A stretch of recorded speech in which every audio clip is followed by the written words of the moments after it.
están? Buenas noches, un placer saludarles. Soy Fernando del Rincón, bienvenido a Conclusiones. Es viernes. Algunos de nosotros sobrevivimos la semana.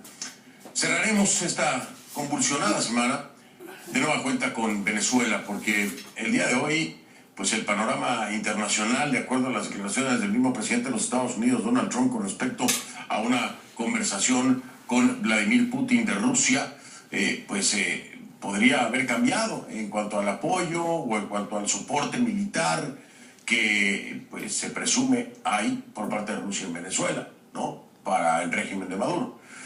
Parece que la cosa no es tan así, de acuerdo con lo que dijo Trump, de lo que pues también dice el mismo gobernador de la Florida, Rick Scott, ¿no? Que prácticamente a Rusia no le interesa estar metido en ese problema y que incluso hasta estarían retirando sus tropas o el apoyo militar que tiene en Venezuela. Eso es lo que dicen, ¿no? Es lo que se está manejando ahora. En fin, hay mensajes encontrados, hay controversia, hay confusión. Cada parte dice lo que le conviene más, pero ¿cuál es la realidad que hay detrás? ¿No? ¿Quién está diciendo las cosas con, como decimos en mi país, y usted me perdonará la expresión, con los pelos de la burra en la mano? ¿No? ¿Quién lo está diciendo así? Con la prueba contundente. Porque de declaraciones creo que todos estamos cansados, ¿no? De repudios estamos cansados. De resoluciones estamos cansados. Estamos cansados de ver que sigue sufriendo el pueblo venezolano. Estamos cansados de tener que reportar que hubo otro muerto, o que murió una joven, o ver cómo atropella una tanqueta a la gente, o ver cómo mueren por falta de medicamentos, o ver cómo hay niños que mueren por desnutrición. Estamos cansados, duele. A cualquiera que tenga un poco de humanidad, ¿no? Digo yo, no todos la tienen. Entonces, ¿dónde está la verdad? ¿Y cuál es esa verdad que sacará a los venezolanos de este sufrimiento? No le prometo que se la pueda dar aquí, pero voy a hablar con personas que podrían arrojar un poco más de luz en torno a esto, ¿no? Y a quienes están detrás, quienes tienen esa prueba dura en la mano. Iniciamos.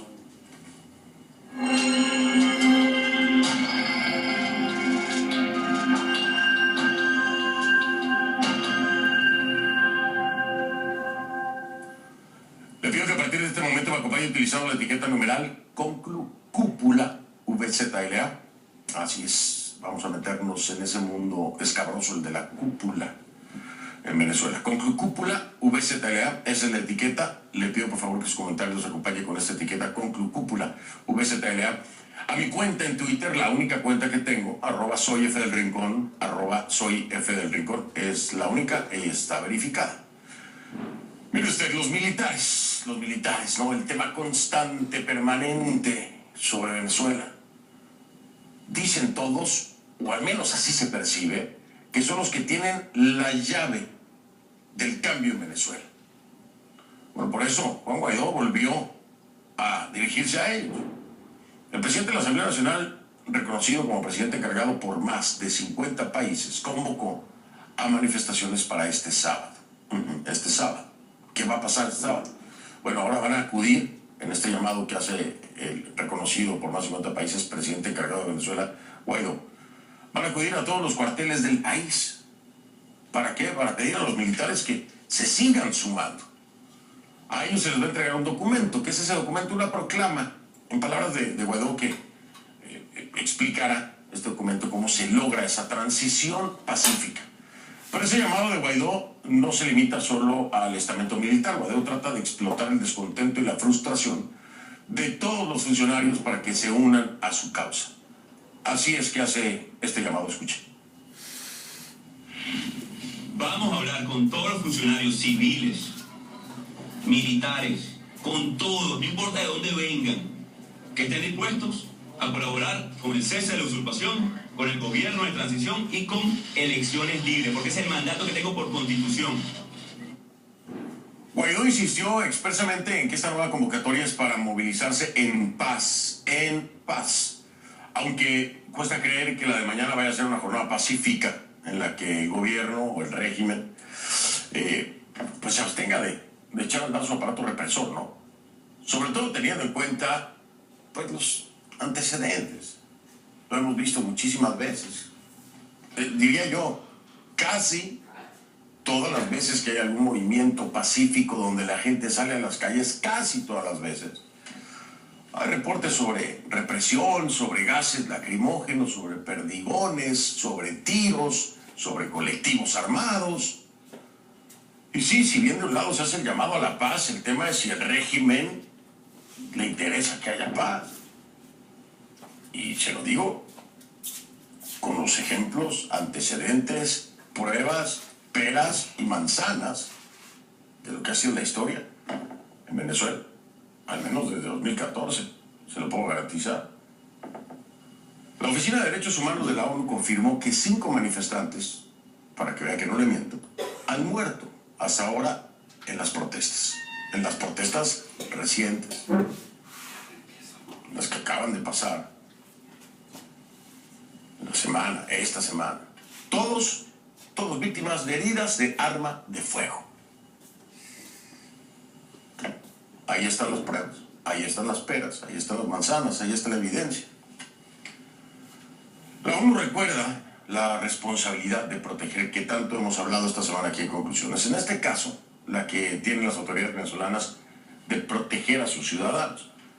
No hay duda de que en este caso el poder de Venezuela falla a la hora de proteger a su gente. No falla, sino que, al contrario, ni siquiera lo intenta.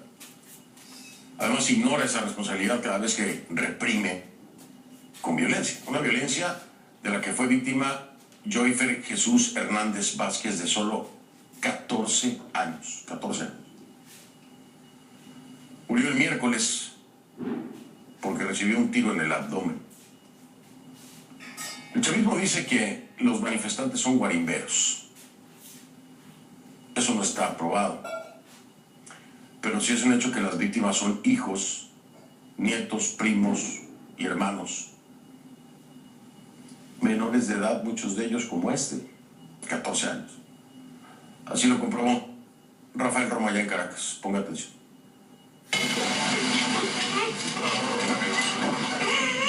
Es la noticia que José Hernández y su hermana Janet nunca hubieran querido escuchar. Joyfer Jesús Hernández Vázquez, hijo de José y sobrino de Janet, falleció tras haber recibido un impacto de bala en el abdomen.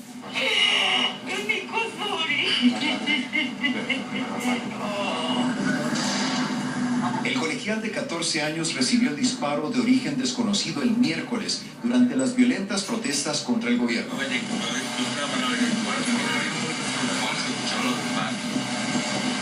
Y a los 5 minutos fueron menos de 5 minutos, los dos pasaron. Este es el momento en el que socorristas de la Cruz Verde reciben al adolescente gravemente herido. Él pierde más de 5 litros de sangre. Eso es casi la totalidad de la bulimia que tenemos en el cuerpo. Federica Dávila, una estudiante de medicina y socorrista de la Cruz Verde, dice que el equipo de paramédicos trató de salvarle la vida al niño, pero ya se desangraba y estaba semi-inconsciente antes de que lo llevaron a la ambulancia. ¿En qué estado se encontraba el niño cuando ustedes lo recibieron? Cuando lo montaron en la moto, él estaba consciente. Y él le dijo a los médicos que lo recibieron en la moto: me voy a morir. En ese momento perdió la conciencia, lo recibieron en la camioneta, en menos de 5 minutos estaba en el centro hospitalario donde lo llevamos. Hernández estuvo entre las 5 personas que murieron durante 2 días de manifestaciones, movilizaciones que también dejaron a más de 230 heridos, según Naciones Unidas. El organismo dice que en lo que va del año han muerto más de 40 personas en marchas antigubernamentales. Venezuela ya ha experimentado olas de protestas mortales en los últimos años. Durante un periodo de 4 meses que fue especialmente violento en 2017, más de 120 personas murieron. Entonces, como ahora, la mayoría de las víctimas han sido manifestantes jóvenes. Tras años de salir a las calles enfrentándose a las fuerzras de seguridad, algunos jóvenes empiezan a sentirse frustrados. Nos están lanzando bombas, nos están tirando plomo, nos van a quemar una moto, ya nos soltaron más de 5 tiros y ya va una moto perdida, más de 4 personas heridas y nadie ve eso, nadie dice nada. Y aquí nosotros somos los que nos estamos con nuestro país y la gente tirándose selfie. El Ministerio de Defensa de Venezuela declinó hacer comentarios sobre las muertes, pero el cuestionado presidente Nicolás Maduro ha calificado frecuentemente a los manifestantes de guarimberos, un término despectivo que se usa en Venezuela para referirse a vándalos. Más allá de la polarización política, Federica Dávila, la socorrista, dice que es desgarrador pensar en los muertos y en padres como José Hernández, quienes ya no verán crecer a sus hijos. ¿Qué te gustaría decirle al padre de este niño sobre lo que le pasó y sobre lo que ustedes hicieron o trataron de hacer por él? Me gustaría poder abrazarlo, pedirle disculpas por no haber podido hacer más y decirle que hicimos todo lo que estuvo en nuestras manos. Dávila dice que frecuentemente se pregunta cuántos jóvenes más verá morir como socorrista de la Cruz Verde antes de que a Venezuela regrese la paz duradera. Rafael Romo, CNN, Caracas. A diferencia de lo que opina su gabinete y sus asesores de seguridad, el presidente Donald Trump dijo este viernes, tras sostener una llamada, como le decía, con Vladimir Putin, que Rusia no quiere intervenir en Venezuela. El mensaje contrarresta la evaluación del Pentágono y del secretario de Estado de Estados Unidos, Mike Pompeo, quien no solo acusa a Rusia de apoyar a Maduro, sino que también asegura que fue el Kremlin quien le pidió a Maduro que no tomara un avión a La Habana, destino a donde supuestamente pensaba huir. Más detalles de la conversación entre Trump y Putin con Johnny Molinares en Washington. Tuve una buena conversación con el presidente Putin, probablemente alrededor de 1 hora, y hablamos de muchas cosas. Venezuela fue uno de los temas. El presidente Donald Trump dice que fue una conversación positiva sobre Venezuela. Y él no está buscando para nada involucrarse en Venezuela, más allá de que él quiere que pase algo positivo para Venezuela, y yo pienso lo mismo. Sin embargo, al comienzo de la Operación Libertad impulsada por Juan Guaidó, reconocido por Estados Unidos como el presidente legítimo en Venezuela, el secretario de Estado Mike Pompeo acusó a Rusia de respaldar a Maduro y aconsejarle no salir de Venezuela en momentos en que, según Pompeo, Maduro estaba a punto de huir a Cuba el martes. Y el Kremlin emitió un comunicado en el que asegura que Putin enfatizó que solo los venezolanos deben determinar el futuro de su país y que la interferencia externa en asuntos internos y los intentos por un cambio de poder en Caracas con el uso de la fuerza menoscaba la posibilidad de un acuerdo político a la crisis. Trump prefirió evitar señalamientos. Queremos llevar alguna asistencia humanitaria. En este momento la gente está muriendo de hambre, no tienen agua, no tienen comida. Pero dentro del círculo de asesores del presidente hay quienes promueven una acción más drástica en Venezuela. Esta semana, la Casa Blanca renovó la advertencia de una posible acción militar en ese país. Y en el Pentágono sostuvieron una reunión sobre la situación en Venezuela, el secretario de Estado Mike Pompeo, el asesor de Seguridad Nacional John Bolton, el secretario general de la presidencia interino Mick Mulvaney y el director nacional de inteligencia Dan Coats dialogaron con el secretario de Defensa interino Patrick Shanahan, el jefe de las Fuerzas Conjuntas Joseph Dunford y el jefe del Comando Sur Craig Fowler, quien maneja los asuntos hemisféricos del Departamento de Defensa. El secretario Shanahan recalcó que la reunión fue en realidad una verdadera revisión para asegurarnos de que estamos alineados. Tenemos un grupo de opciones integrales diseñadas para ciertas condiciones y lo voy a dejar así. Esta semana, los altos mandos del Pentágono indicaron la preferencia de una solución diplomática en Venezuela durante varias audiencias en el Congreso, en donde el respaldo a la Casa Blanca es claro. Pero una opción militar de Estados Unidos no tiene el mismo apoyo en el Capitolio. Aunque uno de los aliados del presidente en el Congreso, el poderoso senador republicano Lindsey Graham, emitió un tuit a favor de una respuesta fuerte. Cuba y Rusia envían soldados para apoyar a Maduro en Venezuela, mientras nosotros hablamos y sancionamos. ¿Dónde está nuestro portaaviones? Parte de la estrategia de la Casa Blanca es ayudar a Juan Guaidó a financiar sus esfuerzos. Pero aquí en la capital, algunos comienzan a cuestionar si la Casa Blanca tiene un plan a largo plazo. Johnny Molinares, CNN, Washington. Gracias, Johnny. Fuentes en la Casa Blanca y el Departamento de Estado de Estados Unidos han dicho a CNN que hay un alto nivel de frustración dentro de la administración Trump por el caso Venezuela. Una frustración que aumentó el pasado martes cuando Juan Guaidó y el líder opositor Leopoldo López anunciaron el inicio de la llamada Operación Libertad para poner fin al régimen de Maduro, sustentados en un levantamiento cívico-militar. Otras fuentes en el Departamento de Estado de Estados Unidos han revelado a CNN que Guaidó actuó un día antes de lo previsto y que por eso Estados Unidos fue tomado por sorpresa, algo que causó el enojo de los altos mandos en Washington. Es lo que dicen algunas fuentes hacia el interior del gobierno del presidente Trump. Dicen también que todo estaba acordado para que figuras importantes del régimen, entre ellos el ministro de Defensa Vladimir Padrino López, se rebelaran contra Maduro el miércoles. Aunque bueno, Padrino, usted ya lo ha escuchado, negó la información. Esto, sin embargo, no está frenando la postura de Washington. Estas fuentes revelan que se están preparando nuevas estrategias que incluyen más sanciones, más presión y más, subrayo, planificación militar.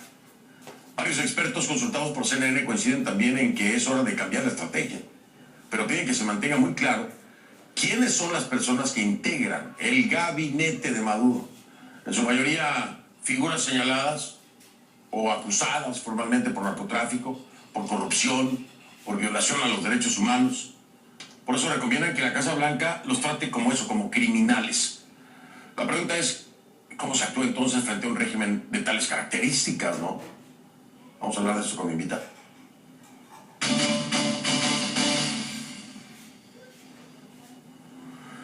Le doy la bienvenida a Pedro Mario Burelli, exdirector de Petróleos de Venezuela y fundador y director de B+B Consulting, que hoy nos acompaña. Está en Londres, Pedro Mario Burelli. Millones de gracias, Pedro Mario, por esta, bueno, el cambio de horario es terrible, desmañanada o desvelada o de madrugada, pero te doy las gracias por estar aquí con nosotros. Nada, Fernando, gracias a ti, que siempre creo que pasas 24 horas al día pendiente de nuestro país. Pues intento, sí. Duermo un ratito de vez en cuando. Sí. Pedro Mario, déjame preguntarte. A ver, tú tienes unas lecturas maravillosas porque tienes muy buenos contactos. Hasta ahí lo voy a dejar. A ver, ¿quién está diciendo aquí la verdad, Pedro Mario?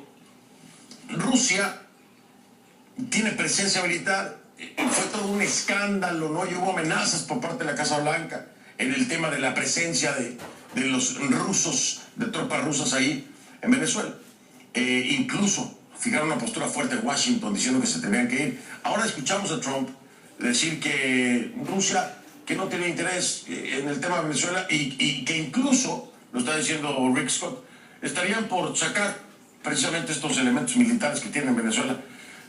¿Es que estamos escuchando un cambio de postura de Rusia o están mintiendo? Porque también hay que pensar, ¿no? A lo mejor es una estrategia mintiendo para poder engañar a los de la Casa Blanca. ¿Qué piensas tú de todo esto, Pedro Mario? Mira, Fernando, lo primero que cuando la gente habla de Rusia, de China y de Cuba, de los Estados Unidos y hasta de Venezuela, la gente habla como que si fuera una voz monolítica, que hay una sola opinión y que entonces tú hablas con Rusia y eso es una persona. Yo conozco bastante Rusia y creo que una de las cosas que yo he vivido durante todos estos años es exactamente la división de opiniones que hay en Rusia, en la parte más alta del gobierno sobre la relación con Venezuela. La había ya con Chávez y está muy marcada con Maduro. Yo creo que tienes lo mismo en Cuba. Aunque te parezca mentira, el gobierno no es tan monolítico como la gente lo ve. Otra cosa que es importante de Rusia, y que creo que es una de las ventajas de que sea Rusia, es que Rusia entiende perfectamente bien quién es Maduro. Ellos han tenido que vivir, lidiar con él, aguantar sus mentiras, que no les paga las deudas, que reestructuran la deuda y no se la paga, que los funcionarios que mandan son o de cuarta categoría o sancionados con razón. Yo creo que la paciencia se va agotando. Lo que pasa es que hay unos intereses que se fueron creando, uno de los que la gente que vendía las armas y otro de la empresa petrolera Rosneft, que fue realmente la que se posicionó en Venezuela, mucho más allá de lo que era la posición de la Cancillería rusa o el Ministerio de Hacienda o el mismo Kremlin. Yo creo que lo que Putin sí entiende es que no puede hacer valer una relación política si no tiene poder militar. Y poder militar en el hemisferio occidental, Rusia nunca va a tener. Por lo tanto, hay una dosis importante de realismo. Por otro lado, te das cuenta que no hay apoyo económico. Maduro hoy en día no le están dando dinero. El país va a la deriva y no está recibiendo eso.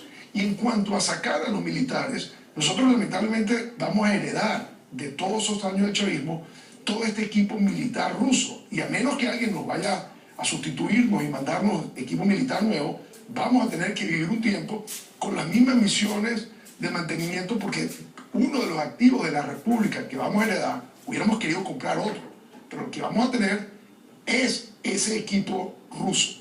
Y ese equipo ruso no nos lo va a reparar un técnico americano, no lo va a tecnicar un técnico ruso. Yo creo que por lo tanto hay que entrar en un juego mucho más inteligente, no entrar en las caricaturas, que si se van, que si se quedan, que si llegaron, que si hay tropas, porque este es un tema mucho más complejo. Y yo creo que si lo ves en su entereza, con Rusia se debería haber hablado hace mucho tiempo. De hecho, una de las críticas que yo tengo al Grupo de Lima es que yo siempre he creído que un grupo de cancilleres del Grupo de Lima debería haber salido. De hecho, después de la reunión del 4 de enero, que dio como pie el arranque de todo este proceso, a Rusia, a China y de pasada a parar en La Habana y explicarle a estos tres países que están metidos en Venezuela que se está buscando una solución de las Américas a un problema de las Américas, y básicamente sin ningún tipo de amenaza, es decir, ustedes son parte del problema o son parte de la solución.